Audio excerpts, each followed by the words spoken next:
Okay. Marriage ஆகலையா? No bro. என்னையா 35 marriage ஆகாம இருக்கு? ப்ரோ உண்மையா நீ மேரேஜ் பண்ணலையா இன்னும்? ஏன் ப்ரோ என்ன இன்ட்ரெஸ்ட் இல்லையா? ப்ரோ புரியல. இஞ்சி மேல சத்தியமா சொல்லு, இஞ்சி மேல சத்தியமா சொல்லு, உனக்கு 35 உனக்கு கல்யாணம் ஆகலன்ட்டு. Start the match. அவர் அவர் மனசு பேசுற வலிக்குது ஐடியாவே போல. இல்ல. பேசுற ஐடியாவே இல்ல மாப்பிள்ள. அமைதியா இரு நீ வேற. டேய் சூத்த முட்டு கேம் ஆன் ஸ்டார்ட் பண்றான்றாரு.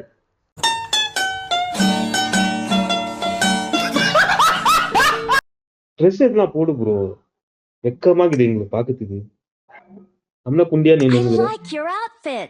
மாப்பிள்ள ஒரே ஸ்ட்ரெஸ்ஸா இருக்குது மாப்பிள்ள. செத்துரு மாப்பிள்ள.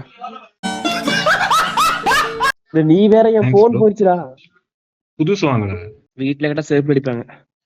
நானே அடிக்கிறேன். மாப்பிள்ள சொல்றா. உன் சூத்துல பூரா போயிடுச்சு என்னடா பண்ணுவ? மாப்பிள்ள அவர் வச்சுட்டு பேசாத மாப்பிள்ள. அமைதியா இருடா. சரி ப்ரோ உன் சூத்துல போயிட்டா என்ன ப்ரோ பண்ணுவ?